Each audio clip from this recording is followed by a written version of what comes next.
प्रिय विद्यार्थियों, सुप्रभात।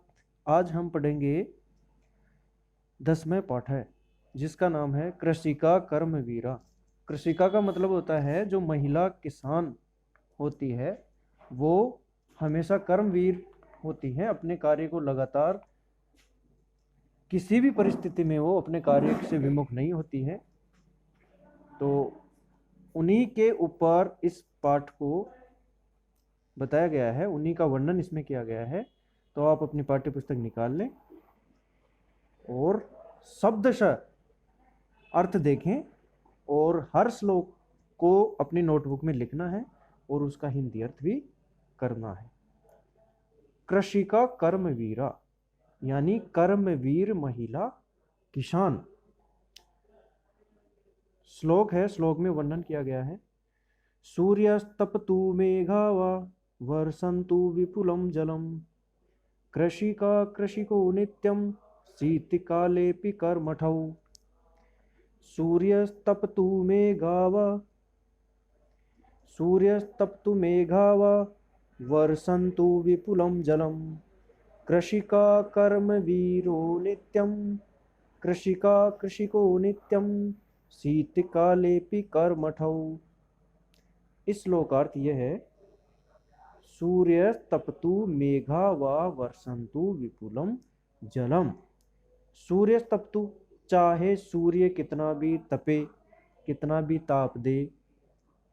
मेघा व वर्षन्तु विपुलम जलम, बादल चाहे कितना भी जल बरसाए, यानी चाहे कितनी भी गर्मी हो या बरसात हो।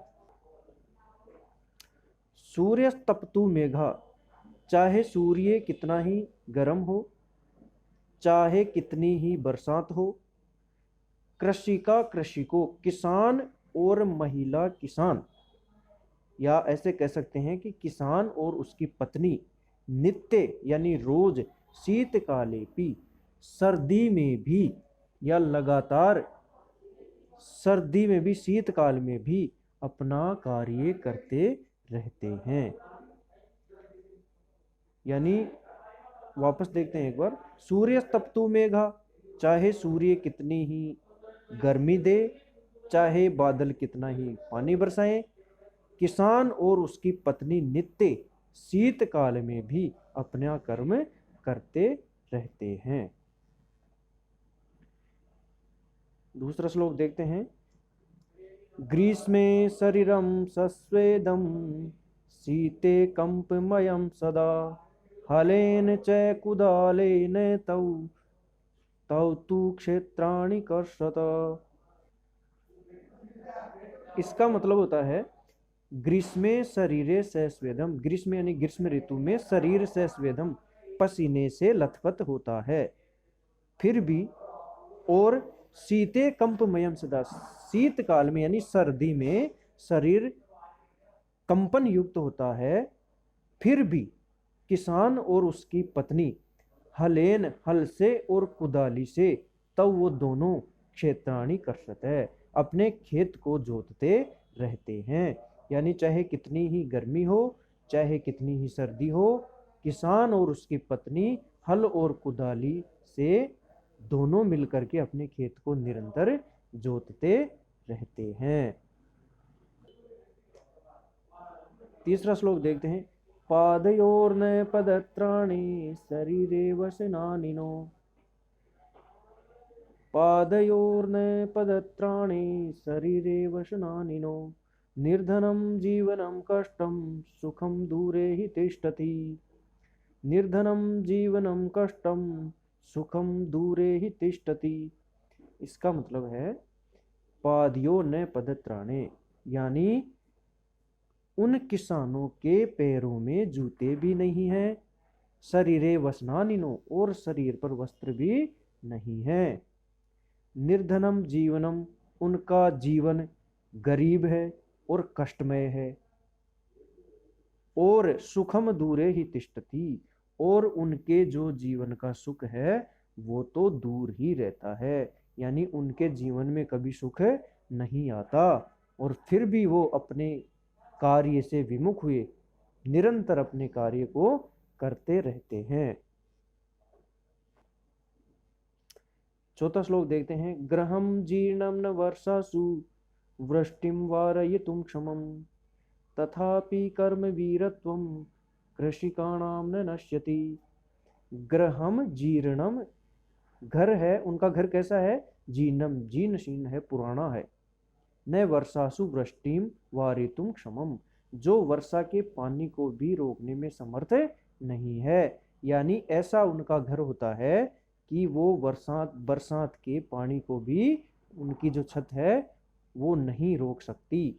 तथापि कर्म वीरत्वम कृषिकाणाम न नश्यति, फिर भी जो महिला किसान हैं उनका अपने कार्य से कभी भी विमुख होने का मन नहीं होता है, यानी वो अपने कार्य को निरंतर करती रहती हैं।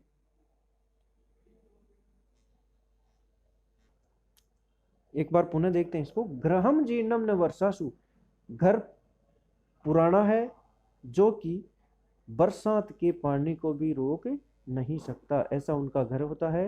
तथापि कर्म वीरत्वम, फिर भी जो महिला किसानों की परिश्रम की भावना नष्ट नहीं होती है, यानी सदैव अपने कार्य को पूर्ण ईमानदारी से करते रहते हैं। अगला श्लोक देखते हैं। तयोस्त्रमेण क्षेत्राणि सस्ये पूर्णानि सर्वदा धरित्री सरसा जाता या शुष्का कंटका व्रता। तयोस्त्रमेण क्षेत्राणि, तयोस्त्रमेण, तयो यानी उन के परिश्रम के फलस्वरूप, यानी किसानों के परिश्रम के फलस्वरूप क्षेत्राणि, जो खेत हैं, सस्ये पूर्णानि सर्वदा, वो हमेशा हरे भरे रहते हैं। धरित्री सरसा जाता, और जो जमीन है जो शुष्क है और कांटों से युक्त है, शुष्क यानी सूखी है, कंट का होता है कांटों से आवृत ढकी हुई है, वो धरित्री यानी जमीन सदैव सरस हो जाती है। जो जमीन हमेशा शुष्क रहती है, कांटों से आवृत रहती है, वो भी सरस हो जाती है। कब? जब किसान उसमें मेहनत करके और उसमें अन्न बोता है। अगला श्लोक देखते हैं। साकमन्नं फलं दुग्धं दत्वा सर्वेभ्य एव तौ, साकम् अन्नं फलं दुग्धं दत्वा सर्वेभ्य एव तौ, क्षुधा तृषाकुलौ नित्यं विचित्रो जनपालकौ। वो विचित्र जनपालक कौन? किसान। सर्वेभ्य, सभी के लिए, साग यानी सब्जी, अन्न, फल और दूध, साग, अन्न, फल और दूध देकर वो विचित्र जनपालक क्षुधा तृषा कुलौ, क्षुधा यानी भूख से और तृषा यानी प्यास से व्याकुल रहते हैं। यानी वो व्यक्ति सब लोगों को क्या क्या देते हैं? सब्जी, अन्न, फल, दूध दे करके और सबकी इच्छाओं को पूरा करते हैं, लेकिन वो स्वयं हमेशा भूखे और प्यासे ही रहते हैं। इस प्रकार से अपने जो 6 श्लोक थे वो पूर्ण हो गए हैं। हर श्लोक को आप लिखेंगे नोटबुक में और उसका हिंदी अर्थ लिखेंगे, शब्द और अर्थ लिखेंगे। इसके बाद में इसके प्रश्न उत्तर करेंगे। सबसे पहला अपना प्रश्न है उच्चारणम कुरुत, उच्चारण करना है, यानी इन शब्दों के उच्चारण करने हैं और इनको बोल करके इनका अभ्यास करना है। दूसरा प्रश्न अपना है श्लोकांशान योजयत, श्लोक के अंशों को हमें मिलाना है। तो यह कार्य आप श्लोक देख करके और इनके जो अंश हैं उनको एक दूसरे से मिलाना है। जैसे पहला है ग्रहम जीर्णम न वर्षासु, तो ये हो जाएगा वृष्टिम वारयितुम, इससे इसको मिला देंगे। और दूसरा है हलेन च कुदालेन, तो इसका हो जाएगा तव तु क्षेत्राणि कर्षते। इस प्रकार से इनका मेल कर देना है। तीसरा जो प्रश्न है वो है उपयुक्त कथा कथनानाम समक्षम आम अनुपयुक्त कथनानाम समक्षम न इति लिखत। यानी जो कथन सही है उसके सामने आम लिखना है, जो गलत है उसके सामने न लिखना है। पहला उदाहरण है कृषका शीतकालेपि कर्मठा भवन्ति। किसान शीतकाल में भी, सर्दी में भी अपने कर्म करते रहते हैं। तो ये बात सही है, इसलिए इन्होंने आम लिख दिया यहाँ। दूसरा है कृषका हलेन क्षेत्राणि न कृषन्ति। किसान हल से क्षेत्र को नहीं जोतते हैं। तो ये बात गलत है, इसलिए यहाँ न आ गया। अगला है कृषका सर्वेभ्ये अन्नम यच्छन्ति। किसान सबके लिए अन्न देते हैं। तो ये बात सही है, तो इसका हो जाएगा आम। अगला है कृषकाणाम जीवनम कष्टप्रदम न भवति। किसानों का जीवन कष्टकारी नहीं होता है।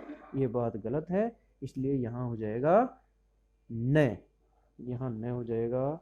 इसके बाद में अगला है कृषका क्षेत्राणि सस्य पूर्णानि करोति। किसान खेतों को हरे भरे कर देते हैं। ये बात सत्य है, तो यहाँ हो जाएगा आम। अगला है शीते शरीरे कंपनम न भवति। शीतकाल में शरीर कंपन नहीं करता है। ये बात गलत है, तो यहाँ हो जाएगा न।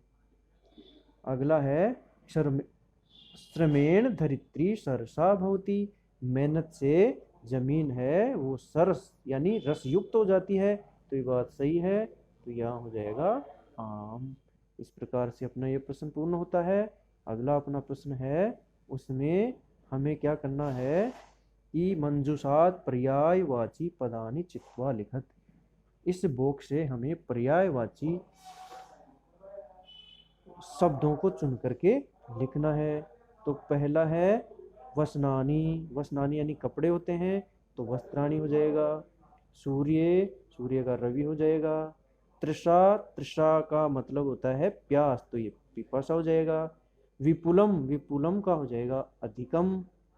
और अगला है जीर्णम, जीर्णम का हो जाएगा जर्जरम।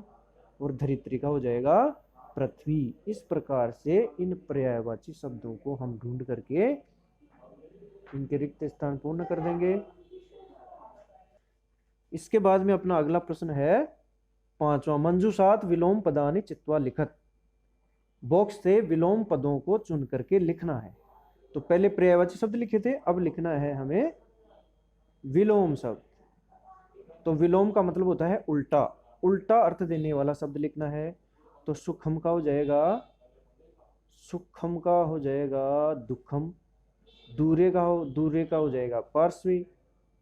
निर्धनम का हो जाएगा धनिकम। क्षमम का हो जाएगा अक्षमम। और ग्रीष्म का हो जाएगा शीते। और सरसा का हो जाएगा नीरसा। इस प्रकार से अपना ये प्रश्न भी पूर्ण होता है। फिर अपना प्रश्न आता है 6, प्रश्नानाम उत्तराणि लिखत। प्रश्नों के उत्तर लिखने हैं। कृषका केन, पहला है कृषका केन क्षेत्राणि कर्षन्ति। खेत, किसान किसके द्वारा खेत को जोतते हैं। तो केन को हटाना है और इसके स्थान पे लिखना है हलेन। यानी तृतीय विभक्ति में पूछा है तो तृतीय में हमें उत्तर देना है। अगला है केसाम कर्म वीरत्वम न नश्यति। केसाम कर्म वीरत्वम न नश्यति, यानी किसका कर्म कभी भी नष्ट नहीं होता है। तो इसका उत्तर हो जाएगा कृषि काणा, महिला किसान। कृषि काणाम, ये हो जाएगा। इसके बाद में अगला अपना प्रश्न है श्रमेण का सरसा भवति। तो श्रमेण का को हटा करके आप लिख देंगे धरित्री। आप लिख देंगे धरित्री। धरित्री, धरित्री में त्री बड़ी आएगी, ऐसे आएगी। अगला है कृषका सर्वेभ्ये किम किम यच्छन्ति। किसान सभी के लिए क्या क्या देते हैं। तो अभी आया था शाकम अन्नम दुग्धम फलम यच्छन्ति। अगला है कृषकात दूरे किम तिष्ठति, किसान से दूर क्या रहता है, तो इसका उत्तर हो जाएगा सुखम। सुख हमेशा किसान से दूर रहता है। असली मेहनत किसान करता है, फिर भी दुख उससे दूर ही रहता है। इस प्रकार से अपना ये चैप्टर पूर्ण होता है। अब इस चैप्टर को आप अच्छी तरह से पढ़ेंगे, इसके श्लोक याद भी करेंगे और इनका हिंदी अर्थ लिखेंगे, शब्दार्थ करेंगे, प्रश्न उत्तर करेंगे और इनको बिल्कुल तैयार करना है इस चैप्टर को। और इसमें कोई समस्या है तो आप कमेंट के माध्यम से मुझे बता सकते हैं। तब तक के लिए धन्यवाद। मिलेंगे अगले वीडियो में एक नए चैप्टर के साथ में।